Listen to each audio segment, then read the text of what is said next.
ના રોજ જે પરીક્ષા કૌભાંડ જે બહાર આવેલ એના જે 11 દિવસ થયા, યુનિવર્સિટી દ્વારા માત્ર એક કમિટી બનાવી અને સંતોષ માની લેવામાં આવ્યો છે કે આપણે આમાંથી આજ છૂટા થઈ ગયા. આપણા બીસીએના વિદ્યાર્થીઓ માટે અમે આજે બીજી વખત યુનિવર્સિટી ખાતે આવ્યા છીએ. 4 દિવસ પહેલા પણ નહોતા આવ્યા, આપની તબિયત બરાબર નહોતી એટલે આશા રાખીએ કે આપની તબિયત હાલ સારી હોય.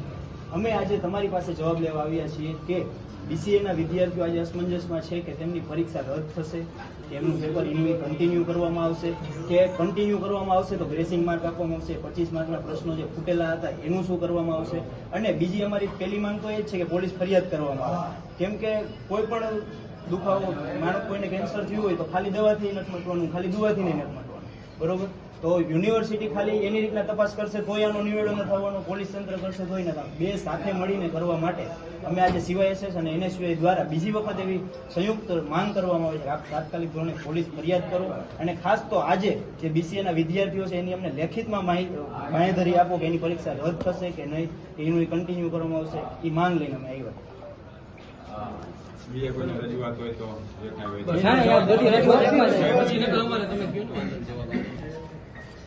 કમિટી નિમિત્ત છે એ આપણે નિવૃત્ત જજની એટલા માટે ખાસ કરીને વિદ્યાર્થીઓને કોઈ પણ પ્રકારનો અન્યાય ન થાય.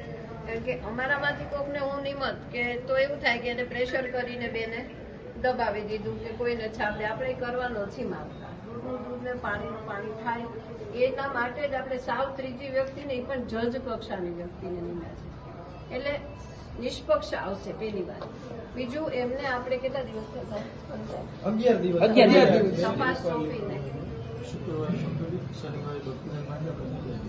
શનિવારે 6 દિવસ સુધી હા, એટલે એમને ડોક્યુમેન્ટ સોંપ્યા છે. એક દિવસ એ જજ આવ્યા ને તે દિવસે કઈક વિદ્યાર્થીઓના ટોળા જ હતા એટલે એ બિચારા અંદર નહોતા આવી શક્યા. આપણે તો જે દિવસે નિર્ણય બીજા દિવસે જજને બોલાવીએ કે બને એટલું ઝડપથી આનું નિરાકરણ આવે. ડોક્યુમેન્ટ્સ આપ્યા છે, બહુ ઝડપથી અમે આશા રાખીએ છીએ કે આ પતી જશે. એમનો રિપોર્ટ આવશે, એ કહે છે કે FIR કરો, FIR કરી દઈશું. એ કહે છે પરીક્ષાના 35 માર્ક કે 25 માર્ક કાઢીને એમાંથી બાકીના પ્રશ્નોનું તમે ઇવેલ્યુએશન કરો. એ તો કોઈ બાગ્યું જ નથી. 70 માંથી ધારો કે 25 માર્ક ના બધા પાસે તો નથી જ ગયા ને, એની સાથે અન્યાય જ છો ને. મારી પાસે આવ્યો હોય આની પાસે ન આવ્યો હોય તો તમે એના માર્ક જ કાઢી નાખો. વિદ્યાર્થી વાંચી તો અન્યાય છે ને. જજ જે કહેશે એટલે જ અમે અમારા હાથમાં નથી. જજ નિષ્પક્ષ રીતે કહેશે, તપાસ કરીને કહેશે કે આમ કરો, એ પ્રમાણે આપણે આગળ જશું. ને એ એમ કહેશે કે તાત્કાલિક તમે FIR કરો તો FIR કરો. આ બધાની અમારી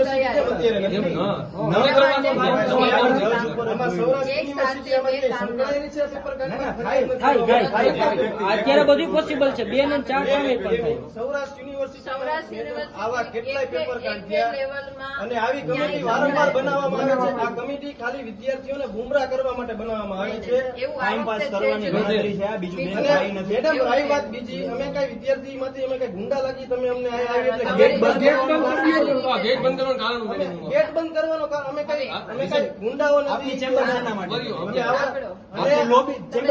લોબી માંથી તમે અહીંયા લઈ આવ્યા, મને લાગે કાલ તમે ગેટે ઉભા રાખશો.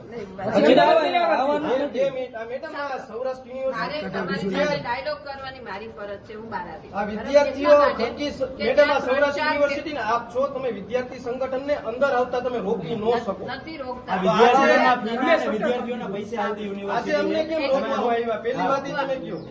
આજે આ તમારે ચેમ્બર છે એના માટે મને વિદ્યાર્થીઓ થકી તમે છો ને, તમારી ચેમ્બરે વિદ્યાર્થી થકી છે.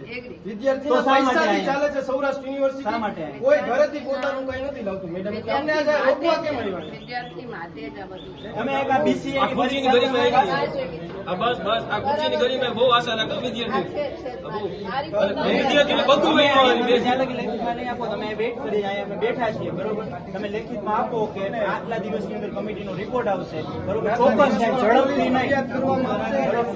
હું ન કહી શકું અને ને. પોલીસ ફરિયાદનું કરશું, તો પોલીસ ફરિયાદ. જજને બેન કોણ કહેશે એની ઉપર કોણ જજને આપણે એમ કીધું તાત્કાલિક કરે. તાત્કાલિક ઈ તો ખરાબ કોઈ- માણસ છે. તમે આમાં મેડમ અમને કેવી ખરાબ થઈ? તો બહુ તમે આયા. અમારી એક જ માંગ છે, રાજકોટ NSU અને રાજકોટ CYSST તમે અમને લેખિતમાં આપો તો જ અમે જઈએ. બેન આમાં ક્યાંક ને ક્યાંક છે ને અમને એવું લાગે છે કે મુક્ત યુનિવર્સિટીમાંથી કોઈ સંકળાયેલું છે તો જ તમે કમિટીની અંદર સૌરાષ્ટ્ર ટાઈમ ના યુનિવર્સિટી આપતા હો. કોકને બચાવવા અને ભીની સંખ્યામાં માંગતી હોય એવું અમને લાગે છે. ના, ના, બેટા, એવું નથી. વારંવાર જો એટલા માટે એવું હોત ને તો હું સાહેબને રાખત, બીજા 2 જણા અંદરના રાખત, કોઈને નહોતી રાખ્યા. આ બધા રિપોર્ટિંગ ઓફિસર્સ છે. બેન અમે ઈ જ કહીએ, પોલીસ તંત્ર તો બહારનું જ છે ને. પોલીસ તંત્ર એ આ બહારનું સાહેબ છે. વધારિયા એ અંદરના છે, બહારના જ બરોબર? છે. એટલા તો માટે જજ- અંદરની કોઈના તો વ્યક્તિને જજને તમે વિનંતી બહાર નથી. ના ગયો છો તો પોલીસ તંત્ર બહારનો નિષ્પક્ષ જ તપાસ કરો તો તમને શું પોલીસ તંત્ર ઉપર ભરોસો હા, નથી? એટલે એક પોલીસ સાઈડ તંત્ર ઉપર ઉપર યુનિવર્સિટી ભરોસો નથી? એટલે તો તમે શું લેવા નથી કરતા? એવું નહીં. સૌરાષ્ટ્ર યુનિવર્સિટી કોકને બચાવવા માંગતી હોય એવું ક્યાંક પૈસા અહીંયા લઈ ગઈ ઉભા હોય રહ્યો. અમને તમે લાગે. એટલો જવાબ દઈ જાઓ તમે અત્યારે લેખિતમાં આપો છો કે BCA ની પરીક્ષાનું શું થશે? યસ યા નો? થોડો જવાબ તો તમારે આપવો પડે. ધવલ પાછળ આવી. તમે કુલપતિ છો આ સૌરાષ્ટ્ર યુનિવર્સિટી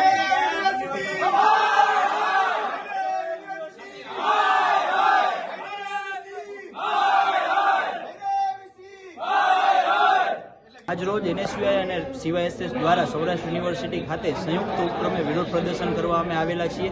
જ્યારે 11 દિવસ અગાઉ BCA પેપર લીક જે થયું હતું તેમાં આજ દિવસ સુધી સૌરાષ્ટ્ર યુનિવર્સિટી સત્તાધીશો દ્વારા કોઈ કડક પગલાં લેવામાં નથી આવેલા, તેમજ માત્ર એક કમિટી બનાવી સંતોષ માની લેવામાં આવ્યો હોય ત્યારે CYSS અને NSUI દ્વારા વિદ્યાર્થીઓ વતી એ માંગ લઈને આવ્યા છીએ કે BCA ની જે પરીક્ષા લેવામાં આવી હતી તેનું શું થશે, એ રદ થશે કે એની કન્ટિન્યુ રહેશે, ગ્રેસિંગ માર્ક આપવામાં આવશે કે શું આગળ પ્રક્રિયા થશે, તેમજ પોલીસ ફરિયાદ ક્યારે યુનિવર્સિટી દ્વારા કરવામાં આવશે તે માટે અમે લેખિત માંગ લેવા માટે અહીં આવી અને યુનિવર્સિટીના ગેટે બેઠા છીએ. કારણ કે યુનિવર્સિટી સત્તાધીશોએ અમને એમની ચેમ્બર સુધી નથી પહોંચવા દીધા, એમની બાલ્કની સુધી નથી પહોંચવા દીધા. અમે આવ્યા એ પહેલા જ અહીં ગેટને તાળા લગાવી દેવામાં આવ્યા હતા અને ત્યારબાદ અમે વિરોધ પ્રદર્શન કરતા VC અને સત્તાધીશો નીચે આવેલ ત્યારે અમે એમની ઉપર નકલી નોટોનો વરસાદ કરી અને એવો આક્ષેપ કરવામાં આવ્યો ક્યાંક ને ક્યાંક એ લોકો મોટી કોલેજોને છાવરતા હોય એવું લાગી રહ્યું છે. પરંતુ આમ થયું હશે તો પણ આગામી દિવસોમાં NSUI અને CYSS સત્તાધીશોને છોડશે નહીં.